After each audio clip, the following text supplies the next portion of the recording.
ಅವ್ರ ಅಸಂಪ್ಷನ್ ಅಷ್ಟೇ. ಇವಾಗ ನಿಮ್ಮ ಲೈಫಲ್ಲಿ ಏನಾಗ್ತಿದೆ ಅಂತ ನನಗೆ ಗೊತ್ತಿರಲ್ಲ.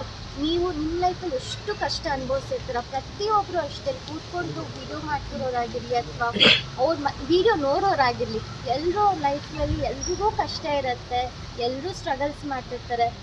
ಬಟ್ ಅವ್ರನ್ನ ನೋಡಿದಾಗ ಗೊತ್ತಾಗಲ್ಲ, ಅವ್ರ ಲೈಫ್ ಎಷ್ಟು ಚೆನ್ನಾಗಿರುತ್ತಲ್ವ, ಎಷ್ಟು ಹೆಂಗೆ ಓಡಾಡ್ತಿರ್ತಾರೆ, ಎಷ್ಟು ಚೆನ್ನಾಗಿರ್ತಾರೆ, ನಮ್ಮ ಲೈಫ್ ಯಾಕೆ ಹಿಂಗಿದೆ ಅಂತ ನಾವು ಅಂದ್ಕೊಳ್ತೀವಿ ಅಷ್ಟೇ. ಬಟ್ ಅವ್ರವ್ರ ಲೈಫಲ್ಲಿ ಏನೇನು ಕಷ್ಟ ಇರುತ್ತೆ ಅವ್ರಿಗೆ ಮಾತ್ರ ಗೊತ್ತಿರುತ್ತೆ. ಅದಕ್ಕೆ ಸುಮ್ಮನೆ ಫ್ರೀಡಮ್ ಆಫ್ ಸ್ಪೀಚ್ ಇದೆ ಅಂತ ಕೆಟ್ಟದಾಗಿ ರಿಕ್ವೆಸ್ಟ್ ಅಷ್ಟೇ, ಏನೇನೋ ಅನ್ನೋದೆಲ್ಲ ಐ ಹೋಪ್ ನೀವು ಮಾಡಬೇಡಿ. ಬಟ್ ಹಂಗೂ ಮಾಡಬೇಕು, ಟ್ರಾಲ್ ಮಾಡಬೇಕು ಅಂದರೆ ಮಾಡಿ. ನಿಮ್ಗೆ ಖುಷಿ ಸಿಗತ್ತಾ ಒಬ್ಬರು ಕೆಟ್ಟದ್ದು ಬಯಸೋದು, okay, no problem. But as much as possible ನೀವು ಕೇಳಿದ್ರೆ ಬೇಜಾರಾಗತ್ತೆ ಅಂತ. ನನಗೆ ಇನ್ನೂ ಬೇಜಾರಾಗಲ್ಲ, ನನಗೆ ಇನ್ನೂ ಎಫೆಕ್ಟ್ ಆಗಲ್ಲ. ಬೇಕಿದ್ರೆ ಇನ್ನೂ ಬೈರಿ, ಇನ್ನೂ ಟ್ರಾಲ್ ಮಾಡಿ, ನೋಡ್ತೀನಷ್ಟೇ.